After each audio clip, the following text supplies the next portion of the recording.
부마를 진압했던 사람들이 광주를 진압하는 것도 똑같은 그 부대가 그대로 투입이 되고 부산까지 직접 내려가고 바로 내려가서 구수사령부를 앉혀놓고 거기에 핵심적인 주인공은 전두환이에요.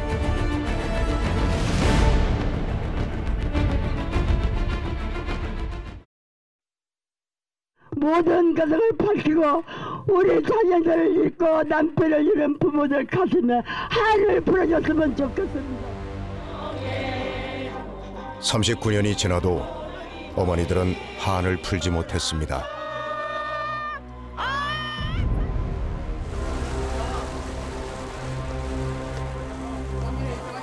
발포 명령 부인합니까? 네. 발포 명령 사과할 생각 없어요. 154명의 광주 원원들. 끝내 찾지 못한 발포 명령자. 그러나 모든 정황과 증언들이 한 사람을 지목합니다. 내가 그러지 않았다는 거, 그거는 분명히 그게 밝혀졌습니다. 그리고 이제껏 우리가 모르던 진실. 삼공수가 최초의 집단 발포인 5월 20일 광주역에서 결코 우연이 아니란 말이죠. 부마에서 한 번도 언급되지 않았던 그의 이름. 깜짝 놀랐습니다. 부산까지 직접 내려가고 40년 만에 처음 드러난 사실.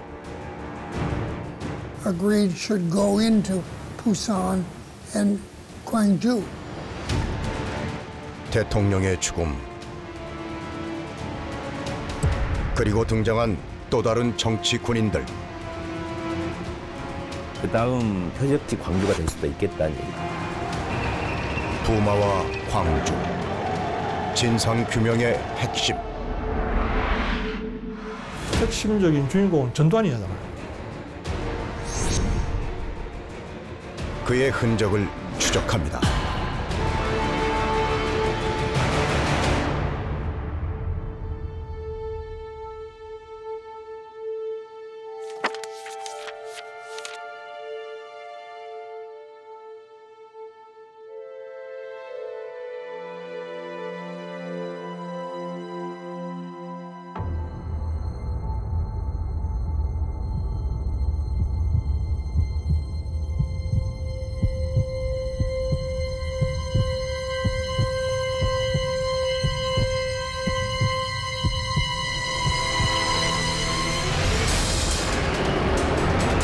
(1979년 10월 18일) 계엄군이 점령한 부산.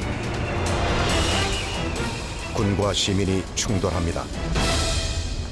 20일 정도 넘어서 하여튼 누가 왕 것 같아요. 내를 잡아가러 왔는지 조사하러 왔는지. 공수부대의 무차별 폭행을 당해 장파열 중상을 입었던 김종길 씨. 그런데 인터뷰 도중 우리는 그에게서 뜻밖의 얘기를 들었습니다. 군인이 왔다 그래요. 나는 그때 진통제 맞고 잠이 든 상태였으니까. 계급은 뭐예요? 소장이라 그러는데 별 2개짜리가 왔다는데 이름은 잘 몰라요. 김 씨 가족을 만나고 갔다는 육군 소장. 누구였을까요? 세월이 지나서 이제 화면에 텔레비 방송 안에 11.6 지나서 화면 안에 전두환 본사령관이 떴단 말입니다. 그 텔레비를 보더만은 저 사람이 왔다 이래야 하는 게야. 저 사람이 니한테 왔다 갔다. 보안사령관 전두환. 그가 부산에 있었다는 증언.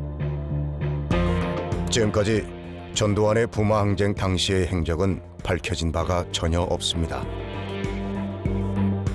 광주 항쟁에서 그의 흔적은 삭제된 지 오래입니다.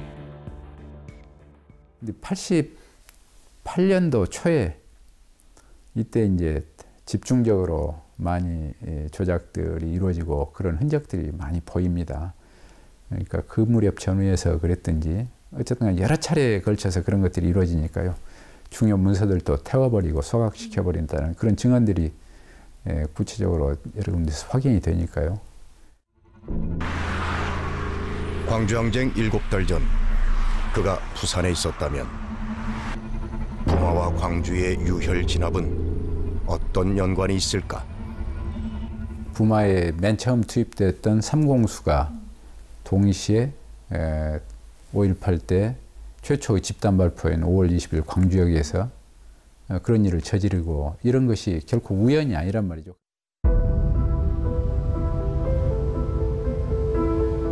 불과 7달 사이였습니다. 똑같은 공수부대가 들어왔습니다. 그런데 그들은 달랐습니다. 왜였을까요? 전두환 씨는 박정희 대통령 사망과 동시에 정권의 핵심부로 부상합니다. 그런데 이 대통령 사망 사건을 촉발한 게 바로 부마 항쟁이죠.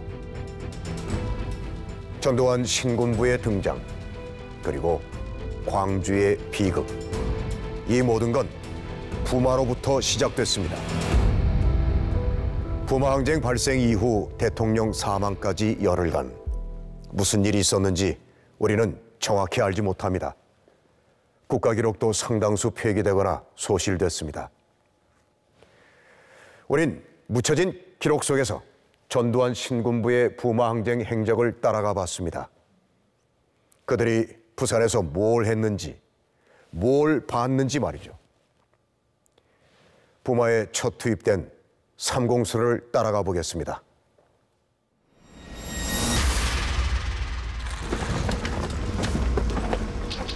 79년 10월 18일 0시 5분 김해공항에 공수부대 1개 여단이 도착합니다. 사상 유례없는 대규모 야간 공수작전 제3 공수특전여단입니다. 그러니까 삼공수는 가장 기동력이 뛰어나고 상식적으로 보면 기동력이 뛰어나기 때문에 가장 제일 먼저 투입해야 되고 그러므로 제일 강력한 부대였을 것이다 라고 하는 건 다른 공수부대에 비해서. 삼공수는 시위 현장에 곧바로 투입됐습니다. 총을 들고 총에 대금을 꽂았더라고요. 그리고 그 트럭 뒤에 쭉 앉아 있는데 아주 엄청난 살기를 느꼈어요. 큰일 났다라는 생각이 들었어요. 이날 저녁 옛 부영극장 앞에 만여 명이 집결했습니다. 누가 입을 벌려가지고 구호를 한다든지 이러면 이제 주동자로 찍히기니까 다들 입을 다물고 입을 다물은 채로 하고 이래 이제 또 벌들이 우는 소리처럼 이렇게 입을 다문 채로 전체 수천 명이 같이 그렇게 했어요. 그러니까 그 수천 명이 같이 하니까 소리가 엄청난 큰 소리가 나는 거예요. 그러니까 이제 총을 들고 서 있던 공수부대원들이 겁이 나니까 공포탄을 막 쏘았어요. 삼공수는 부마 항쟁 진압의 선봉이었습니다. This is what martial law looks like in South Korea. True, the major disturbances have been quelled, but sporadic incidents continued this weekend. This young man was repeatedly beaten by Korean soldiers, although he was unarmed and alone. 200여 명이 중상을 입고 불법 연행됐습니다. 이게 공목을 갖다가 이 사이에 딱 끼워가지고 찬으로 그냥 잡 던져본다니까요. 그 내가 고르고는 다음에 그 몇 명이 차 던져가지고 안에 들어가면 죽는 소리가 나는 게 머리고 뭐고. 동부서에 근무하던 이춘성 경위는 시민을 폭행하던 공수부대원에게 항의를 했다가 집단 구타를 당했습니다. 아니요, 이 대명천지에 이 군인들이 이러면 됩니까? 이러니까 대위가 너는 뭐야? 저 새끼들 조져. 그 말 떨어지자마자 그 추럭에 있던 그 병사들하고 그 시민 폭행하던 병사들이 합세해가지고 우리 네 사람한테 대해서 몽둥이로 몽둥이 세례죠. 막 삽시간에 그냥 순간적으로 그냥 폭력을 하는 거예요. 그 엉깃결에 당해버린 거죠. 그 이제 우리 직원 하나는 이 머리에 바로 정통으로 맞아가지고 피가 이 분수처럼 솟구치고 이랬어요. 그런데 그는 이날 서장실에 불려갔다가 한 육군 장성과 마주쳤다고 합니다. 서장실에 올라가니까 서장 자리에 별 하나 군인이 앉아 있고 별의 못 쓴 군인이 앉아 있고 그 서장 옆에 딱 이렇게 부동자실로 앉아 있는 거예요. 별 하나를 단 육군 춘장 3공수 특전여단장 최세창입니다.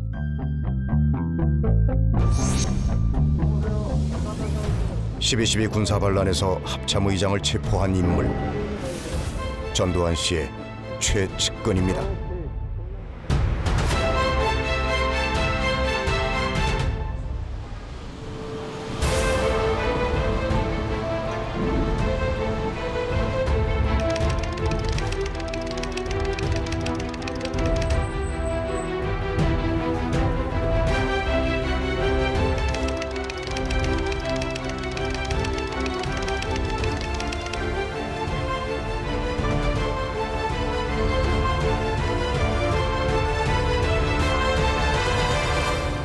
미국이 어떤 선의를 가지고 한국의 민주화를 지원해주는 어떤 그런 국가라고 하는 생각 자체가 일종의 환상이었다는 게 사실은 우리가 5.18 그 광주 항쟁 이후로 왔다가 이제 알게 된 사실이죠.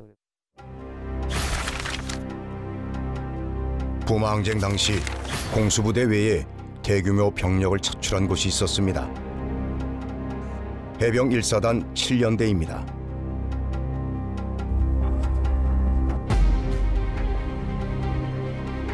해병의 평시 작전 통제권을 갖고 있었던 한미연합사. 미국 정부가 부마 항쟁의 군대 동원을 승인했는지 여부는 한 번도 확인된 적이 없습니다.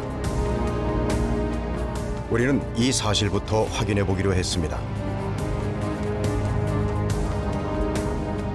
2대 한미연합사령관 존 위컴. 79년 취임해 부마 항쟁과 12.6, 12.12 군사반란과 광주 항쟁을 모두 지켜본 인물입니다.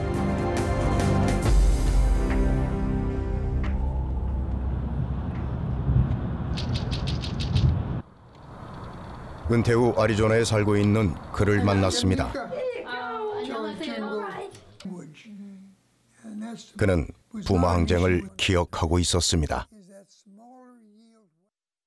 Bill Gleisten and I were concerned about what was going on, the unrest in Gwangju and in Busan and other places.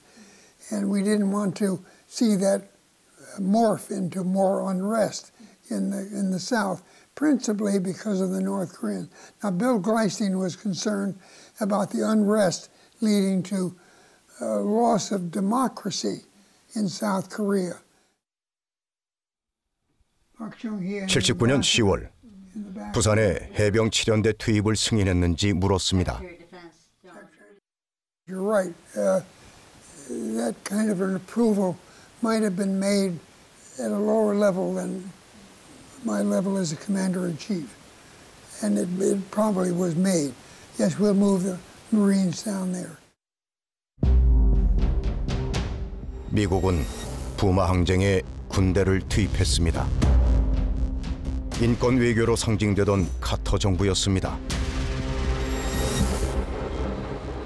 7달 뒤 광주 항쟁에서도 미국의 입장은 일관됐습니다. 동북아에서의 패권을 유지를 하기 위해서는 한국을 버려서는 안 되는 것이고 한국을 동아시아에 있어서의 공산주의 팽창 세력으로부터 지켜내기 위해서는 군부를 지지할 수밖에 없다라고 하는 것을 이미 알고 있었던 것이죠. 위수 지역인 포항을 이탈해 부산 지역 계엄군에 편입됐던 해병 1사단. 그런데 우리는 해병 7연대의 상황 일지에서 뜻밖에도 우리가 찾던 바로 그 이름을 발견했습니다. 국군 보안사령관 전두환 소장입니다. 79년 10월 18일 오후 해병이 주둔하던 부산대학교에 전두환 소장이 있었습니다.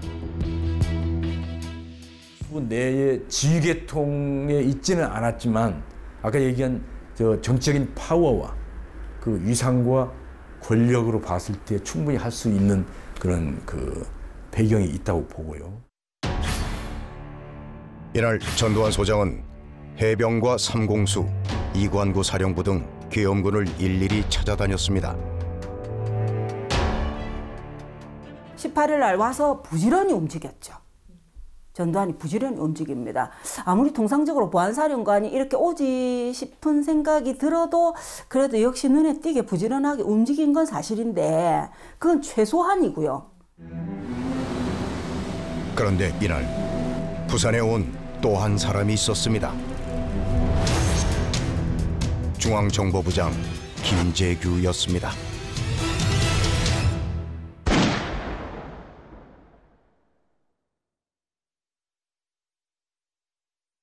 I don't know that we will ever learn the truth about why Park Chung-hee was killed. We will never learn the truth about it. I just don't think we ever will. 1979년 10월 26일 중앙정보부장 김재규가 박정희 대통령을 살해했습니다. 그 배경에 대해 여러 분석이 있지만 직접적인 원인으로 부마 항쟁이 지목됩니다.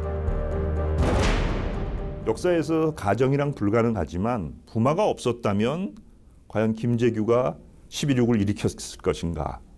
저는 굉장히 부정적으로 봐요. 김재규. 그는 부산에 다녀간 지 정확히 8일 뒤 대통령에게 총을 겨눴습니다.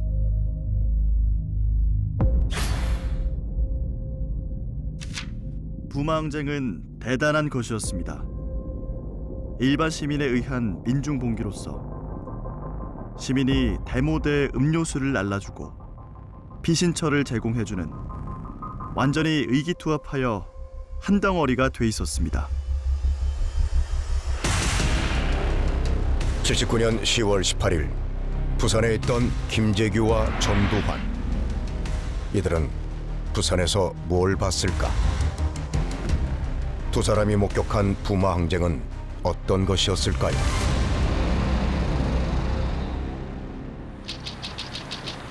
근대 역사 기록관으로 변모한 이 건물은 옛 미 문화원입니다. 부마 항쟁 당시 주한 미 대사관은 부산 미 문화원을 통해 시위 상황을 면밀히 관찰했습니다. 대사관의 첫 보고는 부산의 시위 상황이 중대하다는 것. 국무부에 긴급 타전합니다. 대학생 시위대가 시민들과 합세한 건 박정희 정권에서 처음 있는 일이었습니다. 부마 항쟁은 1960년에 4.19 이후에 처음으로 일반 시민들이 학생들에 가담을 해가지고 민주화운동을 하는 사례입니다. 그리고 그런 의미에서 이거는 대단히 중요한 거죠. 첫 시위가 발생한 부산대에서 광복동까지 시위대는 경찰 저지선을 뚫고 먼 거리를 이동했습니다. 미 대사관이 부산 시위를 중대하다고 본 것도 바로 이 때문입니다. 지지와 응원을 받는 시위대, 박수치고 격려하며 음식을 제공하는 시민들. 학생들이 처음에 뭐 물론 나가가지고 시위는 시작했지만은 시민운동이지 학생운동은 제가 볼 때 아니었던 것 같아요. 부산 시민이 전체가 다 일어났다고 봐야지. 부산 중심부 16개 파출소가 불에 탔습니다. 부산 시위는 3.15 의거의 본거지 마산으로 번졌습니다. 마산은 이승만을 하야시킨 도시입니다. 야당세가 아주 강하고 더욱이 3.15 의거가 일어나가지고 이미 4월 혁명의 기폭제가 된 그런 도시잖아요. 그런 점에서는 박정희 정권이 훨씬 더 긴장할 수밖에 없었죠. 같은 날 부산에 있던 두 사람. 김재규는 독재자의 말로를 예감했던 걸까요? 그러나 박정희 대통령과 가는 절대로 그만두시지 않습니다. 마지막까지 방어해냅니다. 많은 희생자는 나도 자유민주주의는 결코 회복이 되질 않습니다. 18일 공수부대가 투입된 이후에도 계속되던 시위. 전두환 소장은 이걸 보고 무슨 생각을 했을까요? The military called out tanks and soldiers almost immediately in Busan. So that's one lesson he drew, that we didn't act quickly enough, he thinks. But the military acted too quickly. Kim Jae-gyu blamed Park Chung-hee for using the military against his own people. He drew a very different lesson than Chun Doo-hwan. So it really depends on one's character, what lesson they draw. 그렇습니다. 전두환과 김재규는 부마를 직접 봤습니다. 김재규는 돌아가 대통령을 쏘았고 그 아수라장을 틈타 전두환이 권력의 핵심부로 부상합니다. 정권을 장악한 전두환에게 박정희 정권을 붕괴시킨 부마 항쟁은 어떻게 각인됐을까? 80년 5월 광주로 가보겠습니다. 삼공수가 다시 나타납니다.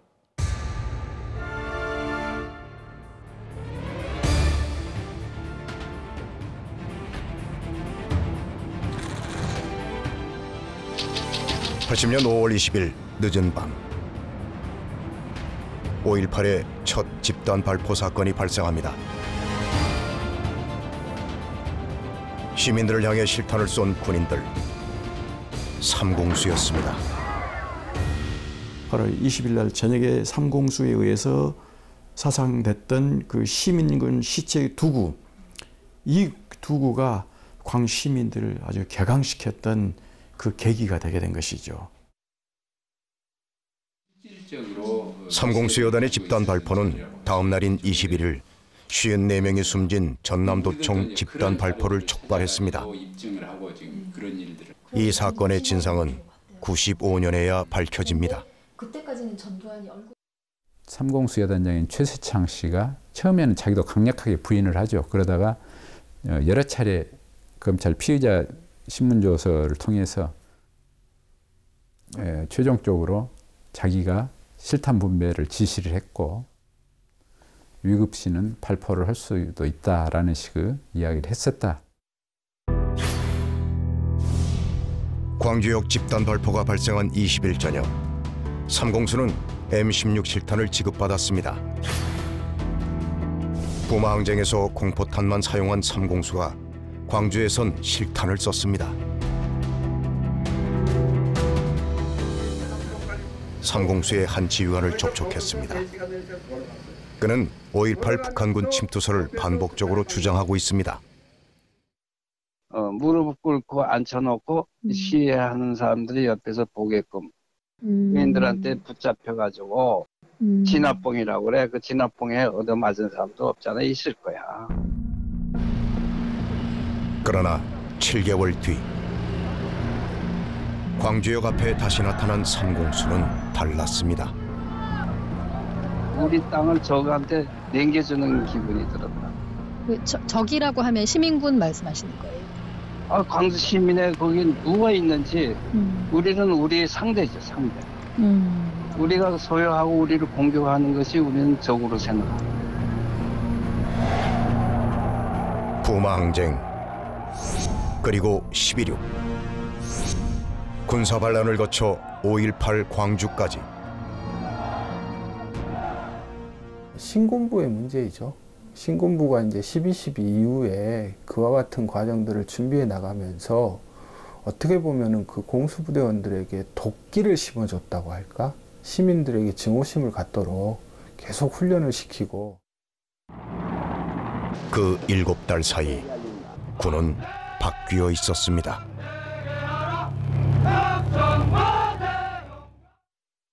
군대라는 것은 지휘계통에서 딱 움직이는 거예요. 나는 계엄사령관 부하예요. 보안사령관은 보안사만 지휘하지 그 외에 거는 지휘권이 없잖아. 그러나 보안사령관 전두환은 지휘체계와 상관없이 특전사령부와 예하 공수부대를 사실상 지휘했다는 것이 광주항쟁을 40여 년간 조사해온 전문가들의 견해입니다.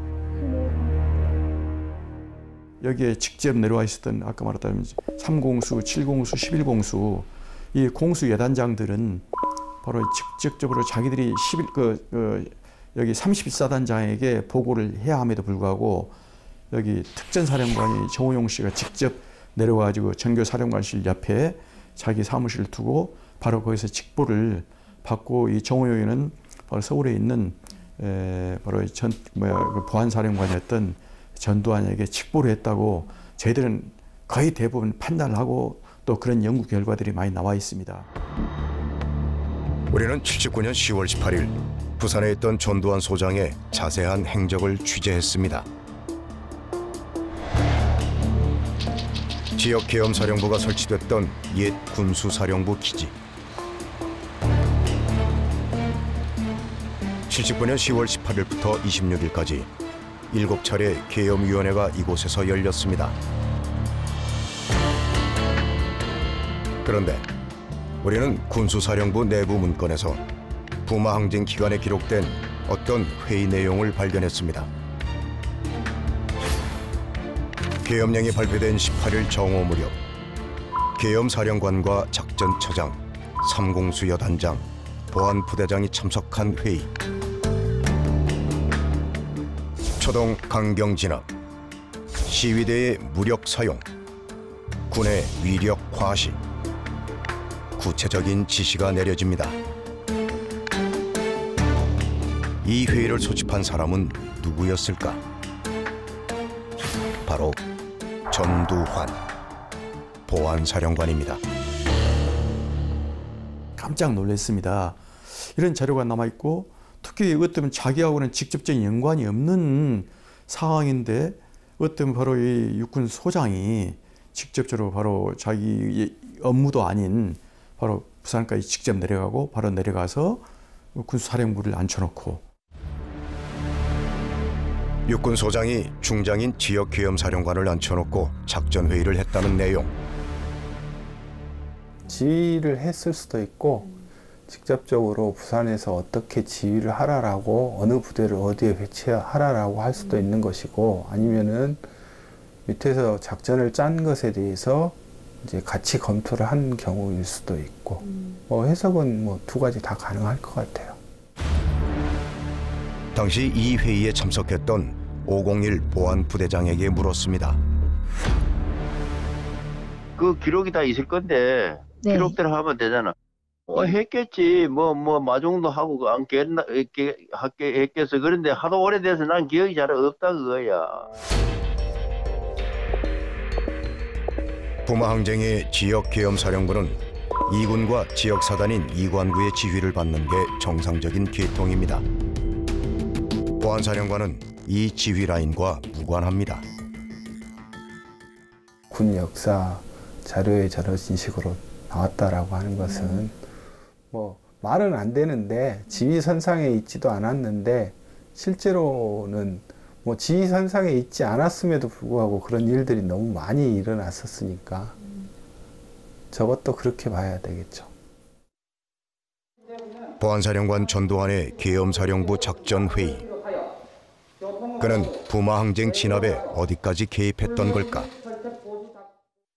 강경책을 써야 되는데 그러나 어떤 군 부대를 보내고 가서 진압 작전을 어떻게 하고 하는 것은 보안사에서 그 사전 검토 자료를 보고를 했을 것입니다. 그리고 그거에 따라서 했을 텐데 그럴 때에 공수부대를 보내냐, 특전부대를 보내느냐 아니면 그 지역에 있는 2군 예하 일반 부대를 보내서 이렇게 하느냐 하는 건 또 다른 문제이거든요. 40년 만에 처음 밝혀진 전두환의 79년 10월 18일 부산 행적. 전두환은 부마항쟁을 목격했고 작전회의에 참가했습니다. 부마는 전두환에게 상당한 인상을 줬을 겁니다. 인상 깊은. 전두환 소장이 부산에서 바삐 움직이던 이날, 부산에 공수부대 추가 투입이 결정됩니다.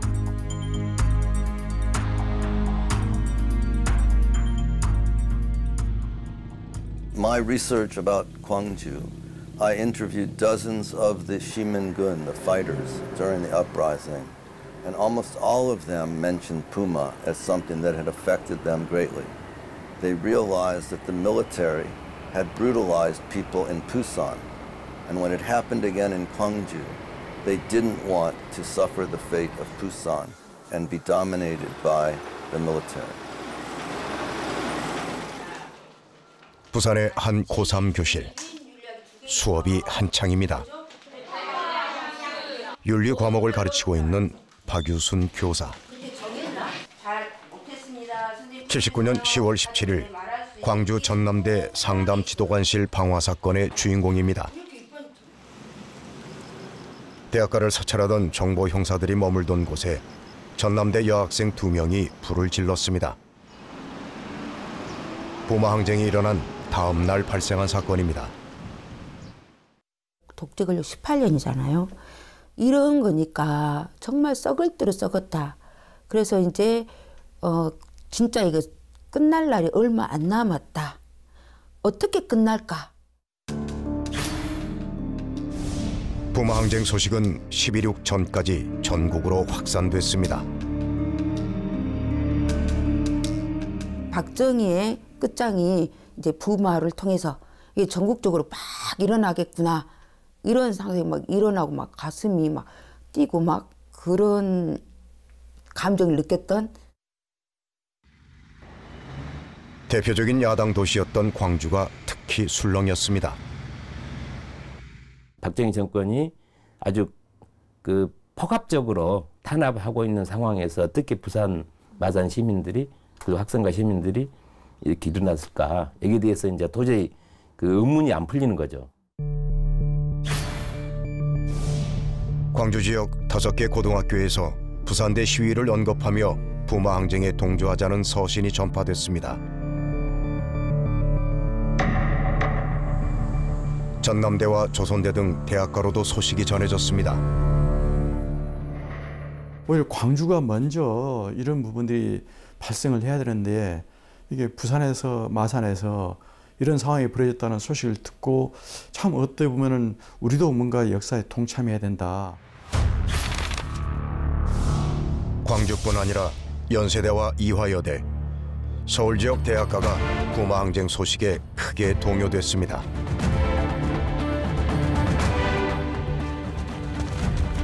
박정희는 무력 대응 수위를 높입니다.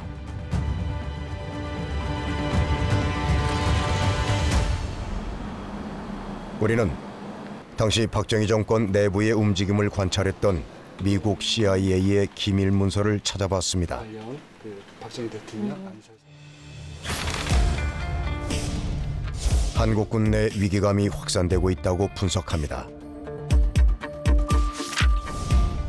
청와대 통제 아래 있던 수도경비사령부에 보병사단 3개를 편입했습니다. 계엄령 확대를 준비하고 있었던 것입니다. 주변 부대한테 이제 공포탄을 주고서 또 비상 대기시키고 뭐 휴가나 이런 것들 전부 다 금지시키고 대기시켰습니다. 이거는 이제 비상시 이제 그 계엄령이 선포될 경우를 대비해서 내린 조치였죠. 10월 26일까지 부산 마산에 투입된 군과 경찰 병력은 4만 명에 이릅니다. 쓸 수 있는 병력은 다 나옵니다. 다 나오고 당시 부산 시내에 그 경찰 기동대가 2개 있었거든요. 이 2개 다 나오고요. 예. 심지어 양산에서도 경찰을 차출해 오거든요. 수습이 안 됩니다. 그런데도 수습이 안 됩니다. 공수부대 2개 여단이 부산에 추가 투입됐고 전 군의 가용 병력들이 전국 주요 도시에 배치됐습니다. 중앙정부의 그쪽 병력의 차원에서는 이미 최고의 병력 투입이 끝난 상황입니다. 제가 보기에. 그래서 뭐 투입을 하려면 할 수 있겠지만 굉장히 위험한 게임이 되는 거죠. 군과 경찰의 무력 대응은 임계점에 와 있었습니다. 며칠 더 있었거나 그리고 만약에 부산과 마산이 동시에 발생하는 상황이 됐거나 그러면 이제 통제 불능 상태로 빠지게 될 것이다. 바로 이때 발생한 대통령 암살 사건. 부마 항쟁이 촉발한 전국적인 저항 열기는 급속히 냉각됐습니다.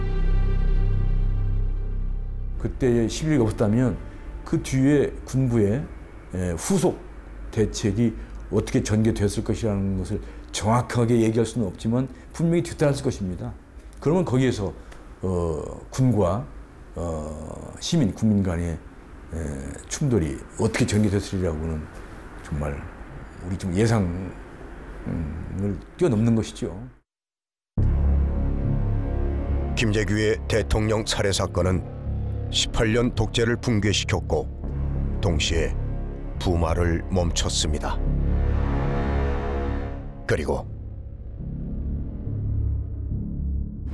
이 극적인 상황을 모두 지켜본 정치 군인들이 새로운 정권의 핵심으로 부상합니다.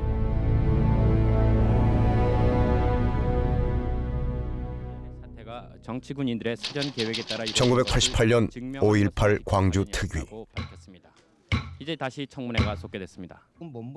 광주 항쟁 당시 특전사령관이었던 정호용이 출석했습니다.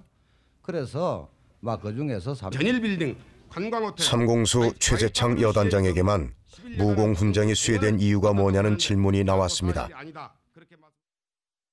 훈장을 줄 때는 통상 육군본부에서 이렇게 활당을 합니다. 우리가 뭐 달라고 한다고 해서 다 주는 거는 아니지 않습니까?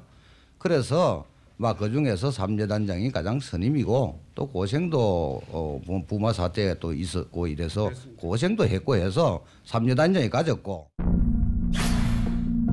부마에 투입됐던 135 공수부대 여단장과 부산 보안부대장은 전두환 신군부의 핵심 인물들입니다.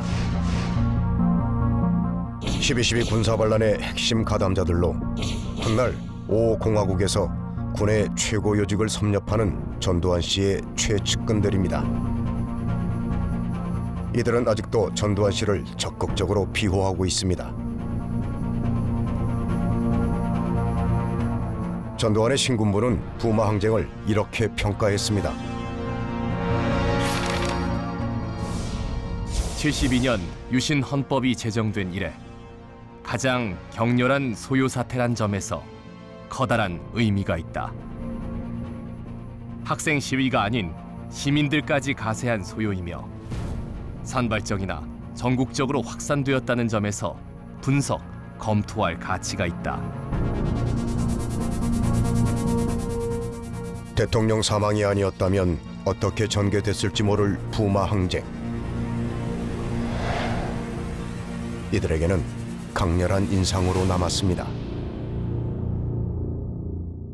목숨을 걸고 민주화를 저지를 하려고 한 사람들이에요.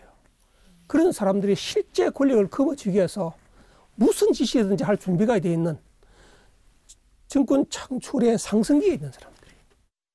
부마 항쟁을 봐라. 그리고 그 이후에 11.6과 12.12를 보면 이건 정말 뭔가 이제 피바다가 날 가능성이 있다.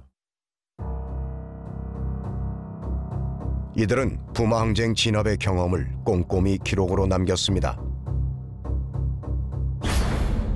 80년 전두환의 보안사령부가 작성한 이른바 부마 사태의 교훈. 부마 항쟁 진압 작전을 실패로 규정하고 있습니다. 초동 단계의 무력 동원이 미흡했다는 평가. 그러면서 시위 초기 단계에서 무자비할 정도의 진압 작전을 펴야 하고 시위 의지를 상실하도록 겁을 줘야 한다고 기술하고 있습니다. 신군부의 이른바 교훈은 전군에 전파됐습니다. 부마에서 진압을 실패했다. 실패한 이유는 뭐냐? 처음에 삽시간에 큰 위력을 가지고 과감하게 하질 못했다. 처음부터 아예 의욕을 꺾어 놓을 정도로 과감한 진압을 하지 못했다. 물론 이제 뭐 정보 수집을 못했다는 건 나오지만 진압 측면에서는 그렇게 나와요. 그래서 그게 그대로 적용이 되지 않았습니까? 12.12 군사 반란 이후 신군부는 부마 항쟁의 교훈을 실행합니다. 가장 먼저 공수 특전여단의 시위 진압 훈련을 대폭 강화합니다. 80년도 2월 달부터는 충정훈련이 강화가 될 때 뭐 7공수나 11공수 같은 경우에는 부모의 경험들 자체, 그때의 시위 진압의 경험들 자체가 그대로 전수되었다라고 볼 수 있는 거죠. 강도도 높아졌지만 훈련 내용이 바뀝니다. 훈련이 대개 시위를 진압하는 쪽에 포커스가 맞춰졌다는 것이죠. 근데 부마를 지나고 나서부터는 추격에서 끝까지 추격해서 색출을 하는 겁니다. 주동자라고 보여지는 사람은. 그래서 그 사람을 여러 사람 앞에서 뭐 구타를 한달지 심하게 해가지고 주위 군중들이 감히 접근을 할 수 없도록. 신군부는 5월 17일 계엄령 전국 확대를 기점으로 본격적인 정권 장악 계획에 돌입합니다. 80년 5월 8일 열린 긴급계엄위원회에서는 5월 17일 계엄 확대를 전제로 대학가 시위 진압의 구체적인 작전 단계가 계획되고 5월 10일 각 대학의 공수부대 배치 지침까지 구체적으로 명시했습니다. 이미 준비를 다 한 상태하에서 계엄을 선포하고 시위가 일어날 것을 다 예상한 상태하에서 그 5월 18일을 준비한 거거든요. 그러니까 이미 깔아놓고. 그리고 80년 5월 18일 전남대학교 시위대가 가두로 진출하면서 광주 항쟁이 시작됐습니다. 미리 배치된 7공수 33대대가 시민들과 충돌했습니다. 시위를 하는 학생, 청년 학생들만 골라가지고 체포하거나 구타했으면 시위가 그렇게까지는 확산이 안 됐을 거예요. 그랬는데 그 옆에 지나가는 아무것도 모르고 지나가는 여학생, 뭐 노인, 뭐 그다음에 일반 회사원, 그다음에 무슨 노동자 이런 사람들까지 무차별적으로 때려버리니까. 부마 항쟁 때와 같은 파출소 방화도 공공기관 습격도 이때까지는 없었습니다. 그런데 공수부대가 추가 투입됩니다. 의아한 것은 오후 4시부터 시민들이 합세해가지고 결국은 시민항쟁으로 이렇게 이제 폭발이 되기 시작하는데 바로 11공수를 추가 증파 결정은 5월 18일 날 오후 2시에 결정이 됩니다. 그렇다면 결국은 단지 학생들의 시위만을 목적으로 해서 그 7공수가 들어왔는데 7공수로도 충분히 했을 것인데 왜 시민들이 아직 직접적으로 시위에 참여하지 않는 오후 2시에 이미 11공수를 이쪽에 증파하려고 결정을 했다. 대통령 전두환 시위대 해산이 목적이 아니었던 겁니다. I had Chun Doo-hwan and No Tae-woo. They took a different point of view. They were worried that the unrest would lead to stopping their ability to take over the country. So they want to encourage the unrest. They did not want to stop it.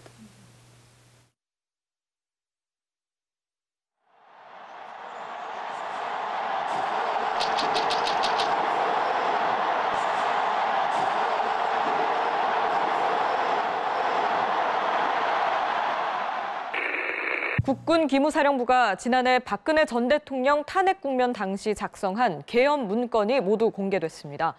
문건에 따르면 기무사는 촛불 집회 초기에는 위수령을 발령하고 수도권으로 확산되면 경비계엄, 전국으로 시위가 확산되면 비상계엄을 선포하도록 단계적 대응책을 세워놨습니다. 우리의 민주화 운동 역사는 격렬하고 뜨거웠습니다. 자유와 민주주의를 열망하던 수많은 사람들의 희생이 스며든 역사입니다. Like a baby learning to walk. Puma and Gwangju people fell down and injured themselves. They bruised themselves. They got bloody. And then in June '87, people began to run. And by the time that the candlelight protests come along, people are walking freely and able to accomplish change with much less violence and much less problems. 그 역사와 가장 가까운 시간에 살고 있는 우리는 부마와 광주를, 6월을 잘 안다고 말할 수 있을까요? 5.18이 발생하게 된 배경 자체가 부마 항쟁과 그것을 둘러싼 그것이 연속선상에서의 역사라는 것은 계속 이어지게 되지 않습니까? 그래서 저는 지금 그 어쩌면 공백 상태로 남아있는 그 부마 문제, 이 부분이 보다 더 명쾌하게 밝혀질 때 이 광주 항쟁 또는 광주 민주화 운동도 바로 그 연속선상에서 계속적으로 이어지지 않을까. 부마와 광주, 부인할 수 없는 퍼즐 한 조각이 발견됐습니다.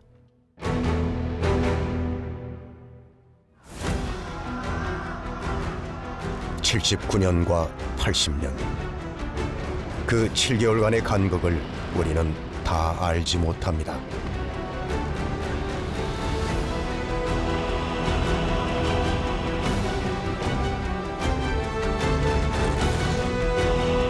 부마와 광주에 밝히지 못한 진실은 여기서부터 다시 규명돼야 합니다.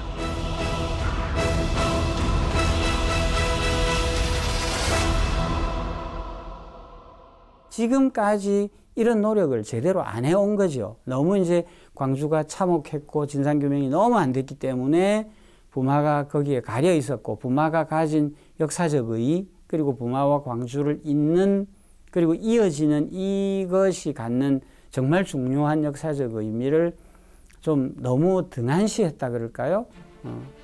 그랬기 때문에 지금까지 이렇게 왔었던 것이고, 지금 우리가 이제 하려고 하는 것은 그 아직까지 제대로 드러나지 않았던 가려진 진실, 숨겨진 진실, 그걸 좀 드러내는 작업이다. 이건 뭐 부산과 마산의 무슨 영남과 호남의 뭐 이런 거와 전혀 무관하게, 그런 거와 무관하게 진실을 제대로 드러내어서 역사를 제대로 자리매김하는 이제 그런 의미의 일이다. 저는 그렇게 봅니다.